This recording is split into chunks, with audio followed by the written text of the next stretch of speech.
3 বছর খাজনা না দিলে জমি হবে খাস। চলুন বিস্তারিত জেনে নেওয়া যাক। জমির মালিকদের ভূমি মালিকানা সনদ certificate of land ownership CLO দেবে সরকার। কিউআর কোড বা ইউনিক নম্বর সংবলিত এই ভূমি স্মার্ট কার্ড বা সনদই ভূমির মালিকানা নির্ধারণে চূড়ান্ত দলিল বলে গণ্য হবে। ভূমি উন্নয়ন কর ও খাজনা দিতেও ব্যবহার হবে এই কার্ড। কোনো কারণে টানা 3 বছর কেউ খাজনা না দিলে তার জমি বাজেয়াপ্ত ও খাস করা হবে।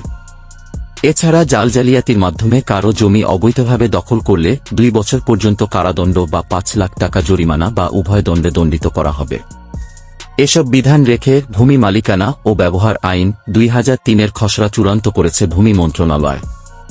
বিষয়টি নিশ্চিত করে ভূমি মন্ত্রণালয়ের যুগ্ম সচিব আইন মো. খলিলুর রহমান আজকের পত্রিকাকে বলেন, এই আইনের অধীনে সরকার প্রত্যেক জমির মালিককে ভূমির মালিকানা সনদ দেবে। ভূমির মালিকানা নির্ধারণে এই সনদ চূড়ান্ত দলিল হিসেবে গণ্য হবে। এই সনদের মাধ্যমে সহজেই ওই জমি সংক্রান্ত যাবতীয় তথ্যপাত্র যাচাই বাছাই করা যাবে। ভূমির ক্ষেত্রে এটি সবচেয়ে গুরুত্বপূর্ণ ভূমিকা রাখবে। আইনের খসড়াটি অনুমোদনের জন্য মন্ত্রিসভায় পাঠানো হয়েছে। মন্ত্রণালয়ের সূত্র বলেছে, অনুমোদনের জন্য শিগগির খসড়াটি মন্ত্রিসভার বৈঠকে উপস্থাপন করা হবে। এই আইন 3 পার্বত্য জেলার ক্ষেত্রে প্রযোজ্য হবে না। প্রস্তাবিত আইনে বলা হয়েছে, জমি হস্তান্তরের পর নামজারির মাধ্যমে রেকর্ড হালনাগাদ করা বা সিএলও বা সনদ তৈরি করে ভূমি উন্নয়ন কর দিতে হবে।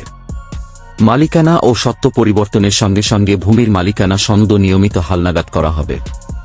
এর জন্য সরকারকে একটি নির্দিষ্ট পরিমাণ ফি দিতে হবে জমির মালিককে। ভূমি হস্তান্তর দলিল বা ওয়ারিশান বা আদালতের আদেশ বা উপযুক্ত কর্তৃপক্ষের আদেশে সত্ত্ব ও মালিকানা প্রতিষ্ঠার পর বা জরিপে প্রণীত রেকর্ডের পর বিদ্যমান আইনে ভূমির সত্ত্ব ও মালিকানা প্রতি বছর নবায়ন করার বিধান না থাকায় খাজনা পরিশোধের বিনিময়ে যে দাখিলা দেওয়া হয় তা মালিকানার ধারাবাহিকতা বহাল থাকার অফিসিয়াল প্রমাণ হিসেবে গণ্য হবে। খসড়ায় কৃষিজমি অধিগ্রহণে কঠোর বিধিনিষেধ আরোপ করা হয়েছে। এতে বলা হয়েছে, সরকারের জরুরি উন্নয়নমূলক কাজে কৃষিভূমির প্রয়োজন হলে অপেক্ষাকৃত অনুর্বর জমি নির্বাচন করতে হবে। 2 বা 3 ফসলি জমি অধিগ্রহণ করা যাবে না। জনস্বার্থে প্রয়োজন হলে 2 বা 3 ফসলি জমি অধিগ্রহণ করতে ভূমি মন্ত্রণালয়ের অনুমতি নিতে হবে। জমি 2 না 3 ফসলি তা নিয়ে মতভেদ দেখা দিলে জেলা প্রশাসকের নেতৃত্বে কৃষি সম্প্রসারণ অধিদপ্তরের প্রতিনিধি ও ভূমি অধিগ্রহণ কর্মকর্তার সমন্বয়ে গঠিত কমিটি সিদ্ধান্ত দেবে। ভূমির শ্রেণীবিন্যাস প্রসঙ্গে খসড়ায় বলা হয়েছে, স্যাটেলাইট ইমেজ ধারণের মাধ্যমে সরকার ভূমির ব্যবহারভিত্তিক অঞ্চল নির্ধারণ করে ডিজিটাল ম্যাপ প্রণয়ন করবে। জমির ব্যবহারভিত্তিক মাটির গুণ, প্রকৃতি ও ব্যবহার বিবেচনায় কৃষি, অকৃষি, আবাসিক সহ ভূমির নানা শ্রেণীবিন্যাস করা হবে। সরকারের অনুমতি ছাড়া কোনো জমির শ্রেণী পরিবর্তন করা যাবে না। তবে ব্যক্তিমালিকানার জমির 1 বিঘা পর্যন্ত শ্রেণী পরিবর্তনে সরকারের অনুমতির প্রয়োজন হবে না। এর ব্যত্যয় হলে 1 বছর পর্যন্ত কারাদণ্ড বা 50,000 টাকা জরিমানা বা উভয় দণ্ড হবে।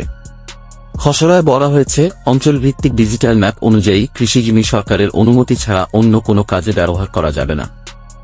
যে কোনো শিল্প কারখানা, সরকারি বেসরকারি অফিস ভবন, বাসস্থান এবং অন্যান্য স্থাপনা নির্মাণের অনুমতি দেওয়ার ক্ষেত্রে অপেক্ষাকৃত অনুর্বর কৃষিজমি ব্যবহার এবং ভূমির সর্বোচ্চ ঊর্ধ্বমুখী সম্প্রসারণকে প্রাধান্য দিতে হবে।